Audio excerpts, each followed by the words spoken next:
I have noticed that most of the guests are mostly white males of 22 episodes. Yeah, that let's get into that. No. Jerry Seinfeld shows us how to take the helm in a conversation, even when someone else is asking the questions. For context, this interviewer is asking about a commercial for Jerry's new show that brought back cast members from his old show and caused people to wonder whether there's an old show reunion happening. Everybody's calling this a Seinfeld reunion, but it was you and Jason Alexander and Larry David. We were all on the show, and we did reunite. Right. But to do it, but it's not the usual horrible director's chairs and everyone's there. They got so old. It's just so depressing.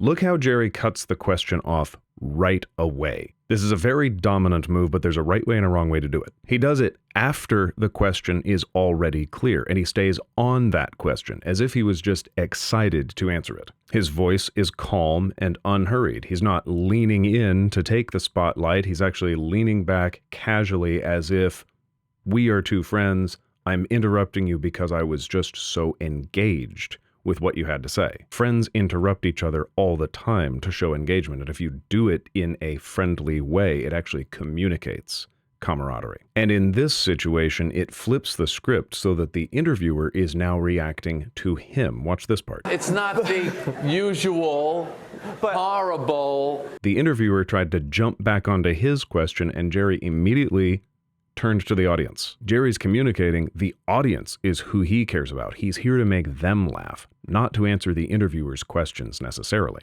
And what keeps this from being narcissistic is that the audience actually is having their question answered. He's not robbing the audience of anything by looking away from the interviewer. This move makes him the leader in the situation. The leader is the one who looks wherever he wants, not where other people are telling him to look, not looking around to see what other people are doing. This is the lion gaze. When a passenger feels eyes on him, he believes he is being evaluated. When an author feels eyes on him, he believes he is here to evaluate everyone else. And this is key, being in that position gives you the space to evaluate people favorably. You are not evaluating me.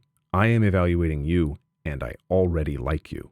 He even turns his eyes back to the interviewer here to show he's not excluding him. He just doesn't need anything from him, and he's in charge of where the conversation goes next. But because we were on the Super Bowl and we got to do our thing, I don't want to talk about the show. There's nothing really left to say about the show. I guess what I'm getting at, is this a way for you to test the waters and the appetite for something bigger down? No.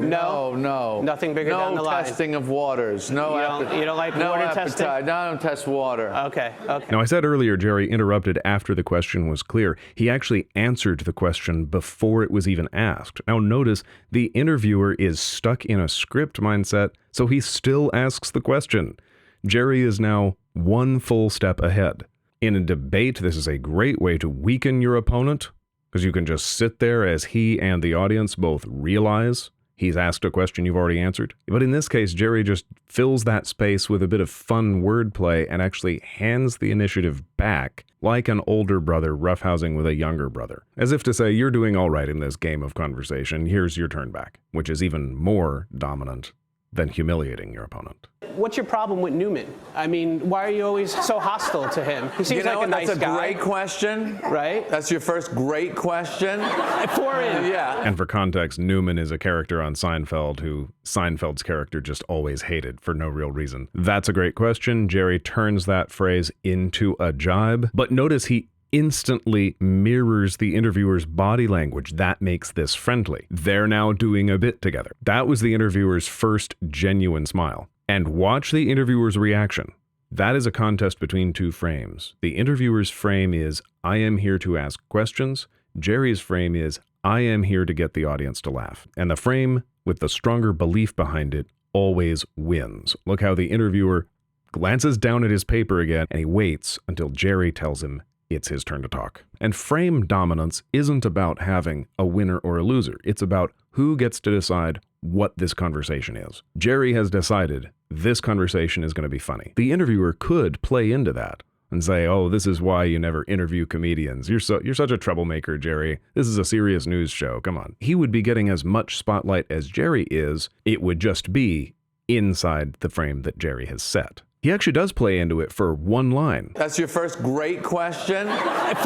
But because he's not a comedian, he stops there, and we get the 2 frames in contest once again. How do you go about picking the guests for the show? I have noticed that most of the guests are mostly white males of 22 episodes that you've had. Yeah, let's get into that. No, but you...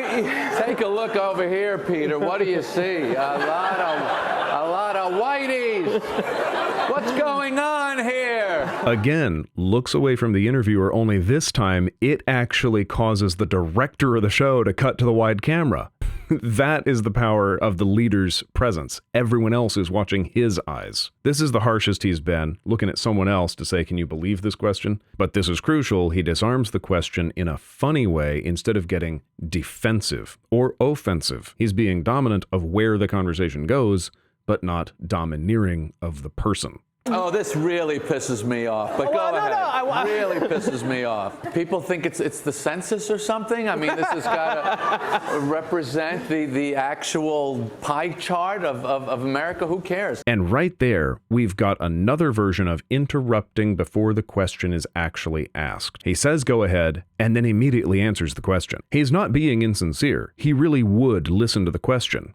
The thing is, the question has already been implied, and he already knows his answer. This skips ahead to save the audience's time. It keeps himself at the helm of the conversation, and he even does it in a way that shows he's not dismissing the issue. He just thinks the question doesn't touch the issue. Check this out. You know, funny is the world that I live in. You're funny, I'm interested. You're not funny, I'm not interested. Okay. And I have no interest in gender or race or anything like that, but everyone else is kind of with their little calculating, is this the exact right mix?